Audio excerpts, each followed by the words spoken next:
My point is, what is going on?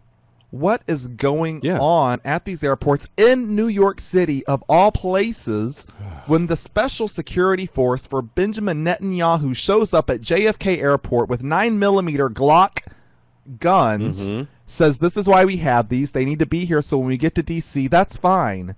Anybody who's a world leader should be traveling with guns. Absolutely. I have no problem with that. Yeah. My problem is how do those guns end up not where they're supposed to be and then get stolen on top of it? What's going on at the airports? What's happening? There should be special handlers for this gentleman's paper clips, okay? So anything that he has in his possession, there should be a special task force or team or someone that's making sure that this is happening. So if his bags are missing and end up on the other side of the country where he was not going to visit, didn't even want to see, wasn't supposed to even think about, and then those bags, when they're finally found on the other coast, the guns are gone. Well, this is, you would think, you know how it is when you come, when you're at a restaurant and somebody famous is going to come in, everybody's in the back. We're going to make the best dish. We're going to give the best service. Best seat in the house. Exactly. So make sure your tie is straight. Exactly. Everything is on par. So when you come to an airport and you're Benjamin Netanyahu and you're coming to visit the President of the United States of America and your security is there, everything should be going so smoothly, so by the books. It would be embarrassing if you lost their bag of clothes. Yes. Much less for a couple of hours or minutes or seconds. Much less a bag of guns. And then on top of it, the bags not only just lost when the bags are recovered, guns are stolen. Now, I have a feeling that it's probably one and the same. The bags were probably never quote unquote lost. Whoever has these guns, this was probably internal, took the bag. Yeah. I think it was probably all part of the same string of events. I don't think it was bags lost and then all of a sudden this whole separate incident happened. But my point is how does this happen? How does the TSA even make one feel secure knowing that this is this is the best that they can do for the Prime Minister of Israel? Yeah. And just to think of this, to know that the guns were going to be there and it still gets lost. I mean, because they would claim those guns. Yeah. You wouldn't just secretly put them on. Yeah, I mean, just to they have this be known. Absolutely. I mean, it just terrifies me to think about, wow, if they're doing this poorly of a job at a security screening checkpoint when it's very obvious where these guns are and they don't keep their eyes on them, what does that say about everything else that's going on? It just got me thinking. Yeah. And then with summer travel going on, I find this to be an embarrassment. Yes. This is a firing offense. It actually concerns me that the story literally, look, I'm holding this up in my hand right now. Printed this out from MSNBC.com right before I left work about 5:30 today. This is how long the story is. This is one sheet of paper, 8.5 by 11, a standard sheet of paper.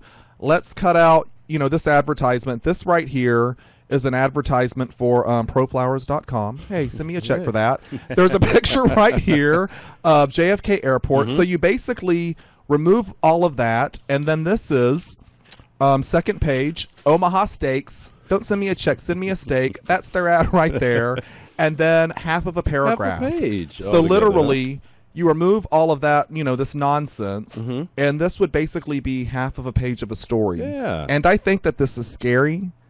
I think this is terrifying. I think after everything that we've been through, to think that this is the best at JFK International Airport here in New York City after what happened in Detroit over Christmas, which, by the way, Janet Napolitano's answer really didn't make me feel safer, how she said everything worked. Well, the agency worked, and it was actually not, Janet. The only reason that didn't happen was because the guy who had the bomb in his pants was an idiot and didn't put the bomb together well, because if he had, that plane would have been blown up. And especially that's just a simple fact. Yeah, but especially with what sort of gusto the TSA agents will attack and hold regular citizens over 3 ounces of hair gel or toothpaste. Or you have to take off your shoes and your belt.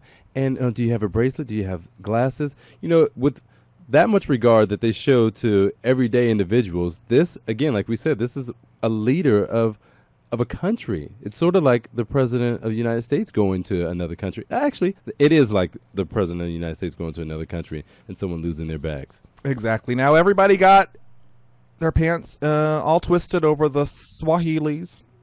Not the Swahilis, the Sahilis, Salahis, whatever their name was. You know who I'm talking about, the party crashers. The Salamis. I am so sorry to all my Swahili fans out there, which actually Swahili is not even an ethnicity, it's just a language. Right. I totally misused that, and anybody who speaks Swahili, I am so sorry to have just maybe potentially offended you.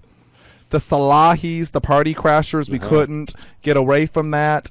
This is this is just as serious. Now, that was scary, too, that they were able to get within, a 20 feet of President Obama. Yes. This is just as scary. This story deserves more than half a page. Let's see if it happens. I think not. Truly, truly embarrassing for the TSA and for these security personnel that are put in place to make all of our flights safe. Very, very scary stuff. Janet Napolitano needs to be kicking some you-know-what over that. Now, I found another crazy story. Wow, time is flying. I grew up in a very, very conservative community. People would get kind of nutty about things. I remember I worked at a bookstore. It was actually a record bookstore back home in Texas. Like a Tower Records? Not a Tower Records, a smaller chain. It's a smaller chain that was predominant down south. We had books, videos, music. I remember one time somebody came in. There was this series of books called the Goosebumps. Very, very popular amongst kids. Yeah, I remember that. And it's called Goosebumps. And, I was too old to read these at this point in time. But it's supposed to be like frightening stories. Frightening stories. Yeah. I remember one time somebody came in and said, I'm going to the city council. You will not be selling these books. You are messing with children's minds. I'm sitting here thinking, have you read any of the Stephen King's books and all of these V.C. Andrews books where like brothers and sisters are fornicating? I didn't go there. Sometimes you can't argue with people. Found a story that reminded me that even in this day and age, things can get crazy about books. And people can get really, really nutty. And this had kind of come up about a library in Alaska with Sarah Palin.